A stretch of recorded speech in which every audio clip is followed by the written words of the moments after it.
situation singulière, donc. Ça ne veut pas dire qu'il faille faire ce que font les autres. Ne fais pas dire ce que je n'ai pas dit. On n'est pas là dans l'obligation de mimétisme. Chaque système éducatif a son histoire, il a son génie propre, et ses traditions qui ont leur sens. Mais enfin, on peut quand même s'interroger sur la question de savoir pourquoi nous on ne fait pas ce que tous les autres font. Non. Et puis, on ne fait pas ce que nous-mêmes nous faisons dans des établissements français. Par exemple, les établissements de santé. Les établissements de santé sont l'objet d'évaluations qui sont rendues publiques. Plus près de nous encore, dans la sphère éducative, l'enseignement supérieur, Madame la rectrice, tous les établissements d'enseignement supérieur sont l'objet d'évaluations régulières rendues publiques. Alors pourquoi y aurait-il, je dirais, un îlot, alors c'est pas un petit village gaulois qui résiste, mais pourquoi y aurait-il, en quelque sorte, une incompatibilité entre l'établissement scolaire et l'évaluation de l'établissement? Alors, le rapport que j'évoquais, on peut retrouver les raisons. Absence de cadrage national, absence d'initiative nationale. Bien sûr, il y a des raisons beaucoup plus profondes que ça. Parce qu'il ne s'agit pas de dire c'est parce que les ministres n'ont pas eu le courage, c'est parce que les recteurs ont eu peur, c'est parce que les chefs d'établissement se sont dit « Oh là là, ça va être nous qui allons être évalués, non pas l'établissement », parce que les professeurs se sont dit « Oh là là, ça va créer la concurrence ». Non, c'est qu'il y a des raisons de fond. C'est peut-être que tout ça c'est d'ailleurs coagulé pour faire une raison. Enfin, bon.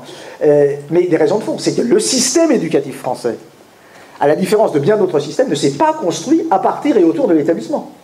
Le système éducatif français, c'est 50 heures, s'est construit autour et au nom de l'idée d'égalité, au nom des références et du cadre national. C'est le cadre national qui en France est prépondérant. Et l'autre référence, c'est le professeur et sa classe.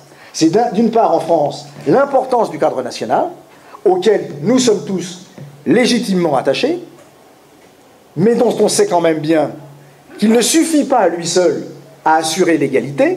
Regardez géographie de l'école, que ce n'est pas parce que nous avons des professeurs qui sont tous formés en réussissant les mêmes concours, en suivant les mêmes programmes, qu'on peut dire qu'on est quitte en matière d'égalité dans le service rendu. Et surtout, quant à l'égalité des acquisitions par les élèves.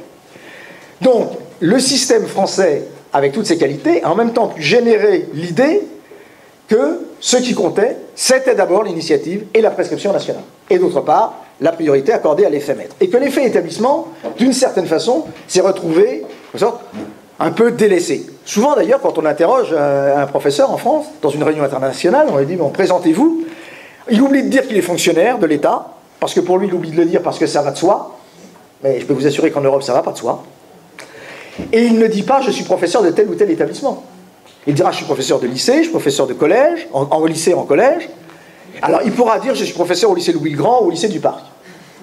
Mais autrement, il ne commence pas par parler de son établissement. Et c'est ce qui explique aussi la faiblesse de nos associations, par exemple, par rapport à d'autres pays, d'anciens élèves.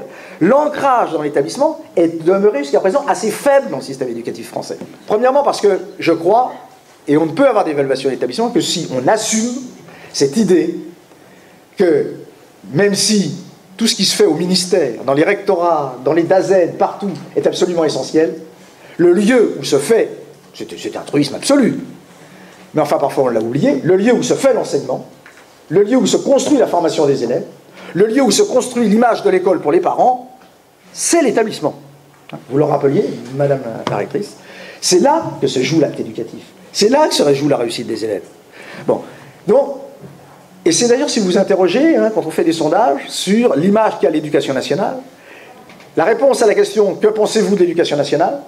et « Que pensez-vous de l'établissement de vos enfants ?» est toujours plus positive quand on interroge les parents sur l'image de l'établissement de leur enfant que sur l'éducation nationale en général. Parce que bien sûr, quand c'est en général, là, on peut avoir toutes les idées générales, parfois les plus creuses ou les plus fausses, qui se développent. Donc, il faut reconnaître, assumer l'idée que l'établissement, c'est l'échelon primordial. S'il y a des professeurs, s'il y a des chefs d'établissement, s'il y a des corps d'inspection, c'est parce que l'acte éducatif a une plus-value et qu'il ne suffit pas de se contenter d'un déterminisme qui est à l'entrée de l'établissement. Donc, l'essentiel, c'est de dire que ce n'est pas simplement au niveau de l'établissement que se joue la réussite, c'est aussi du fait de l'établissement.